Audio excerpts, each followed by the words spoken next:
जितनी भी हमारे अंदर गलतियां हैं वो विकार से होती हैं।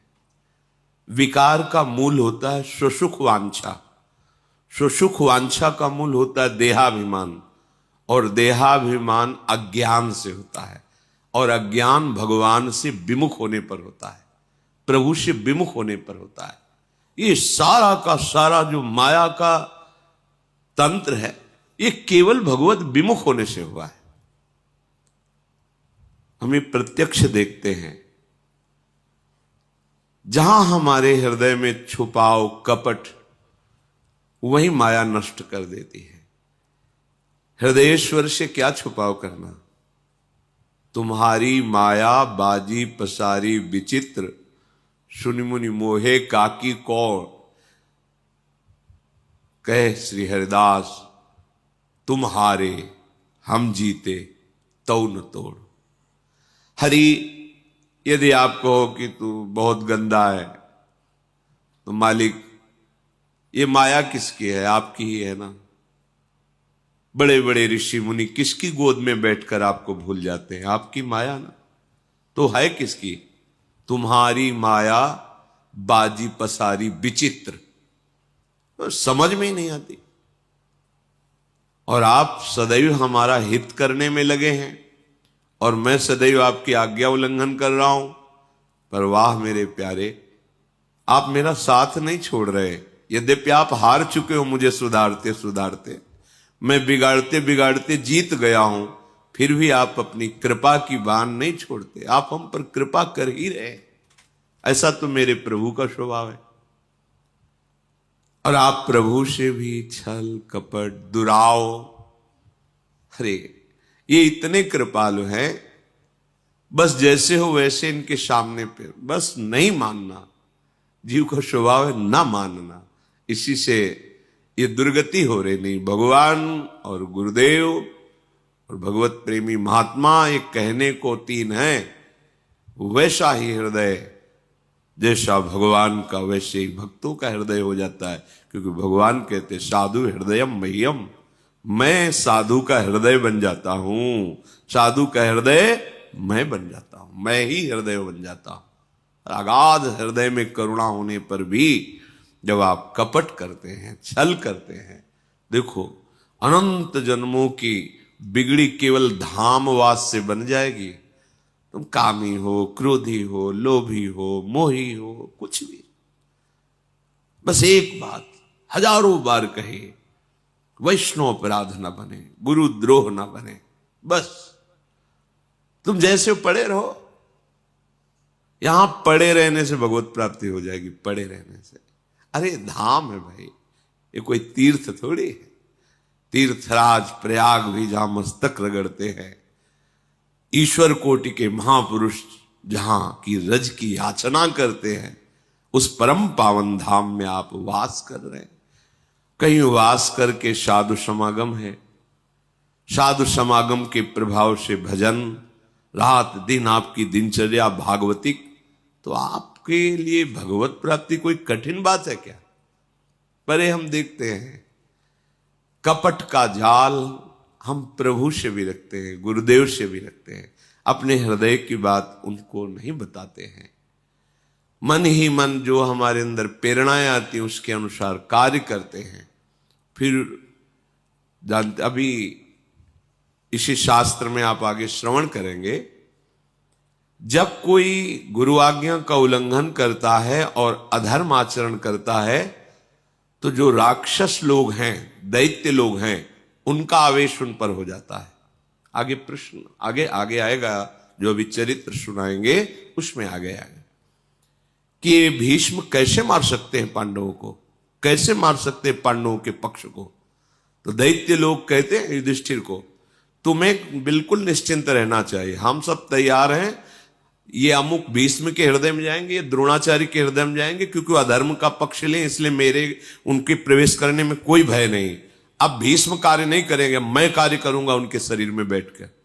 आश्चर्य हुआ कि हो, ये जो आज्ञाओं का उल्लंघन करते हैं उनकी बुद्धि इतनी भ्रष्ट हो जाती है। उन्हें बताया कि जो अधर्म आचरण करता है मेरे लिए खुला दरवाजा हो जाता है। मैं राक्षस उसके हृदय में बैठकर ऐसे आचरण कराता हूं कि अपनी पार्टी में सम्मिलित कर लेता हूं।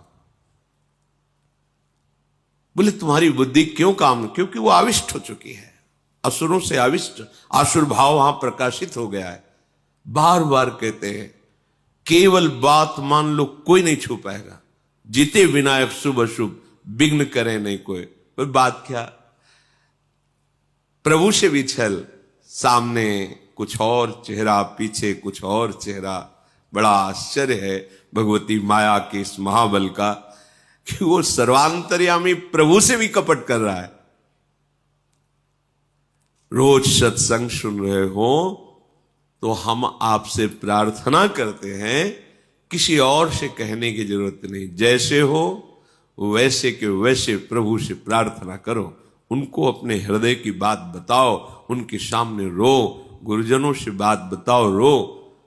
वो कहे या ना कहे, ठीक हो जाएगा, अपने आप ठीक हो जाएगा। इनके दरबार की ऐसी महिमा ही है कि वो कहे जाओ ठीक हो जाएगा, ये कहने की जरूरत नहीं, अपने आप ठीक हो जाएगा। पर हम कपट करके उनके पूछने पर भी, उनकी आज्ञा पर भी अपने मन को उत्साहित करके परमार्थ भ्रष्ट आचरणों को करते हैं तो आसुर भाव प्रकट हो जाता है, कुछ समझ में ही नहीं आता। और जब समझ आई तब समझने लायक नहीं रह जाता। इसलिए रोज सत्संग सुनते हो, आप सबसे प्रार्थना है कि आप जो अधर्माचरण करेंगे उसका फल तो न्यून हो सकता है माना, पर इन दैत्यों का, इन असुरों का प्रवेश करने का रास्ता बन जाएगा। ये आसुर भाव, ये राक्षसी भाव तुम्हारे अंदर आकर फिर वो कृत्य कराएगा जो तुम बाद में कहोगे कि मैंने किया ही नहीं, पता नहीं कौन मेरे से करवा लिया। ये शास्त्र के रहस्य की बात बता रहे हैं आपको। इसलिए बहुत सावधान, बहुत कीमती जन्म है। सत्संग में बार बार कहते हैं सावधान हुए तो धाम भी छूट जाएगा, श्री जी के चरणारविंद का आश्रय छूट जाएगा, जीवन निरर्थक हो जाएगा। नहीं मानना। अहंकार इतना बैठा हुआ है कि बस वासना के प्रवाह की तरफ ही बहाए लिए जा रहा है। अरे डूबने वाले को एक तिनके का सहारा बहुत बड़ा होता है, फिर तुम्हें तो लाडली जो का सहारा मिला है, बहुत समुद्र में कैसे डूब सकते हो? गुरुदेव का सहारा मिला, कैसे डूब सकते हो? पर तुमने तो सहारा नहीं, सहारा तो लिया भोगों का, छल का, कपट का सहारा लिया, डूब जाओगे। सत्संग सुनो, उसे आचरण में उतारो और मन से लड़ना सीखो। ये मन से जो तुम हार रहे हो, इसमें तुम्हारी कमी है। तुम इतना दुलार मन को क्यों करते हो? थोड़ा प्यार तो प्रभु से कर लो, प्रभु के नाम से कर लो, प्रभु के जनों से कर लो, प्रभु की बात पर कर लो। अनंत जन्मों से इसी मन का दुलार करते रहे हो, इस जन्म में थोड़ा तो समझ जाओ। पर वो समझना नहीं, अपनी समझ को वासना के हाथ समर्पित कर दिया तो कैसे समझ पाओगे? उपासना के हाथ समर्पित कर दो, अभी ठीक हो जाओगे, अभी समझ जाओगे। कुछ ठीक नहीं होना, बस स्वीकृति बदल देनी। जहां स्वीकृति बदली तुम विजय प्राप्त कर लोगे। ना तुम स्त्री हो, न पुरुष हो, भगवान के अंश हो, प्रियाजू के निज जन हो, ये कहां स्वीकृति? स्त्री भाव में हुए तो काम क्रोध लोभ ईर्ष्या मुझे, पुरुष भाव में हुए तो इसी भाव की स्वीकृति से तुम्हारे अंदर ये सब दुर्गति वाले लक्षण हैं। भाव को तो बदलो, पर कोई सुनकर समझकर मानकर के बिरला ही चलता है। नहीं, सब मनमानी। हे मनमानी, इसीलिए भगवत प्राप्ति बहुत कठिन कही जाती है, इसीलिए संत समागम का फल मिलना बहुत कठिन हो जाता है, क्योंकि सब अपने मनमानी। अरे थोड़ा तो गुरुमानी बनो, थोड़ा तो शास्त्र आज्ञा का पालन करो। ये जन्म बहुत कीमती।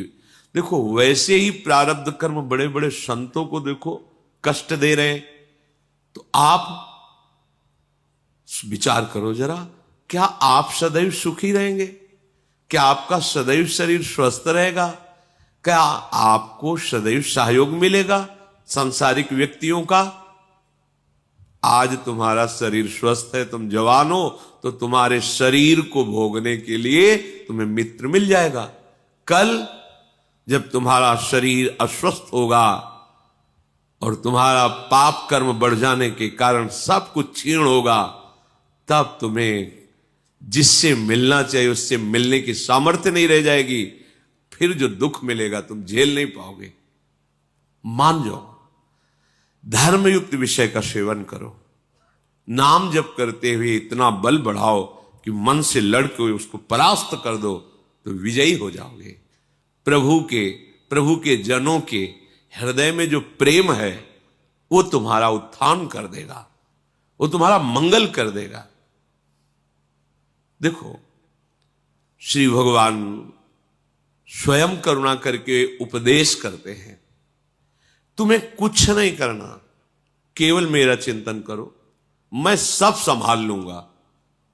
अनन्यश्चिन्तयन्तो माम ये जना परिपासते तेषां नित्याभियुक्तानां योगक्षेमं वहाम्यहम्। क्यों नहीं आप इस बात को समझते? राधा राधा राधा राधा सब संभाल लें, पर नहीं करना। छुप छुप के पापाचरण करना, छुप छुप के गंदी बातों का अंदर विस्तार बढ़ाना, छुप छुप के धर्म विरुद्ध मार्ग चलना, और बाहर से सत्संगी बने रहना, बाहर से भक्त का बाना पहने रहना, ये क्या है? तुम प्रभु को ठगना चाहते हो। विश्वात्मा सर्वज्ञ प्रभु से धोखा नहीं, तुम अपने आप से धोखा कर रहे हो, अपने आप का पतन कर रहे हो। इसलिए सावधान रहिए, बहुत बढ़िया अवसर आ गया है, निकल चलिए। नहीं, भगवान की दुरंत माया बख्शती नहीं किसी को, आप बस इतना समझ लो। ये उसी को आगे निकलने देती, मार्ग दे देती है, जो ईमानदारी से भगवान का आश्रय लेकर सत्य भाव से मार्ग में चलता है और चलने का अभिमान नहीं रखता है।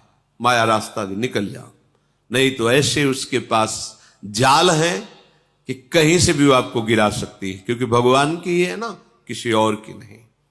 जो भोजन है ये जीवन का एक बहुत बड़ा अंग है, हमारे प्राणों का पोषण होता है, और सूक्ष्म बात, इससे हमारे मन का निर्माण होता है।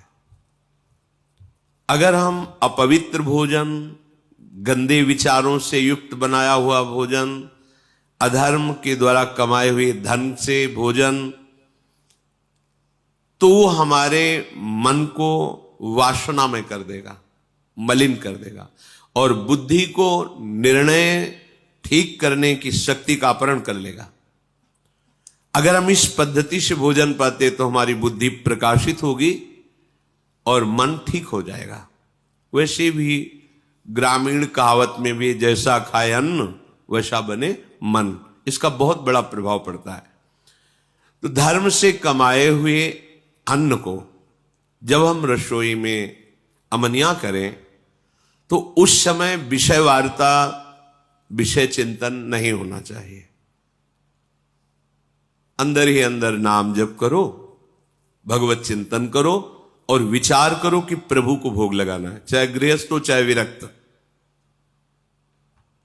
प्रभु को अर्पित करने की भावना में ही पवित्रता आ जाती है। छूना मत, श्री जी को भोग लगाना है, एक पवित्रता आ जाती है।